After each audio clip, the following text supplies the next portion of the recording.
kita, sampalin ko. Sige, papuntahin mo rito. Sampalin ko kayo pare-parehas. Ulol, sino tinakot mo? Gago, busy lang ako kaya hindi ako naglalalive, poking ina mo. 2,000 years later.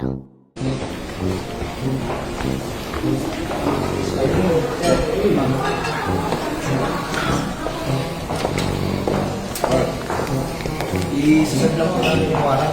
Okay. Ikaw po ba si Norman Magusino? Alias Francis Leo Marcos? Hindi.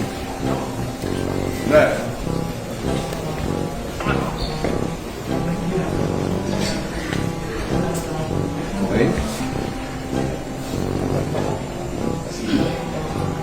Parang saan yan? Bago pa po yun, ayahin kong masahan ko pa rin ng ano. Kita mo, sir? Kita mo. Operativa ng CIDG. Kayo po ba, ulitin ko po, kayo po ba si Norman Mangusin alias Francis Leo Marcos? Yes, ako.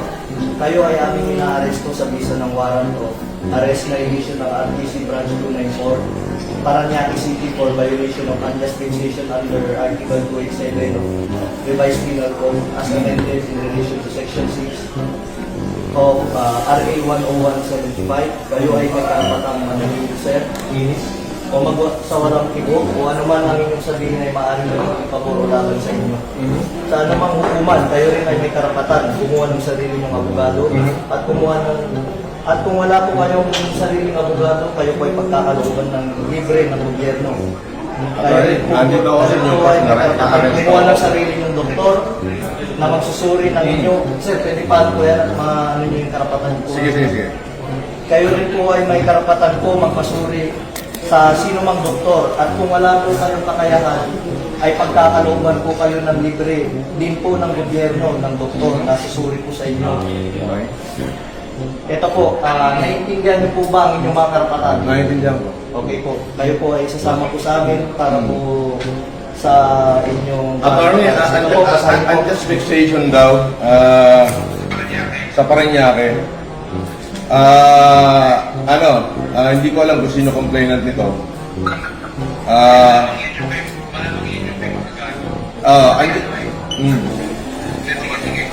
Andito ako sa Newport, ina-arresto na nila ako, sasama ako ngayon, hindi ko natatapusin itong pagkain ko.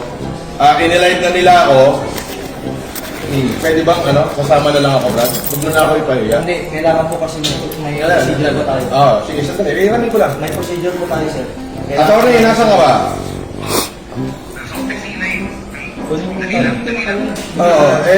Kailangan bilan nyo na ako rito.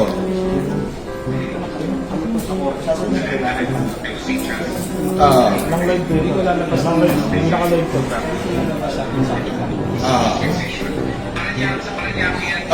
Sandali lang, sabi ko lang abogado ka. Sa Paranaque, eto, binibidyoan na ako rito. Ewan ko kung may vlogger dito. Lalo dito. Andito na. May warrant, 120,000 yung base, 12 pounds of unjust fixation. Ano? Kayo nagsasabi. Paano to, attorney?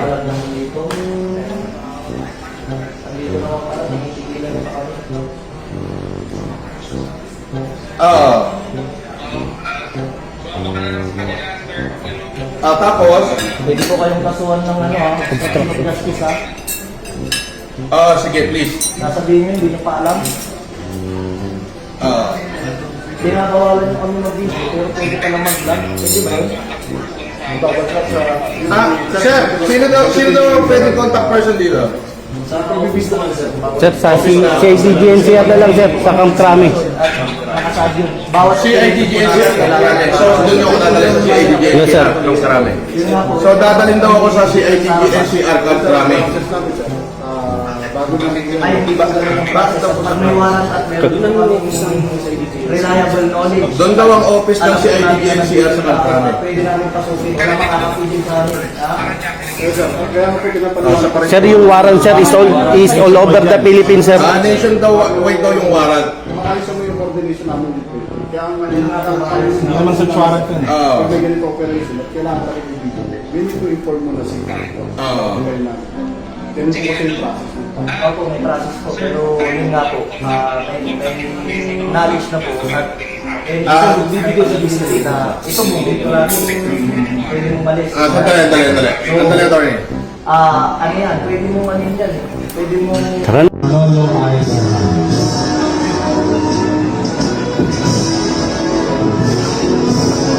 Our next award I'd like to call is Dr. Francis Lee Antonio Marcos.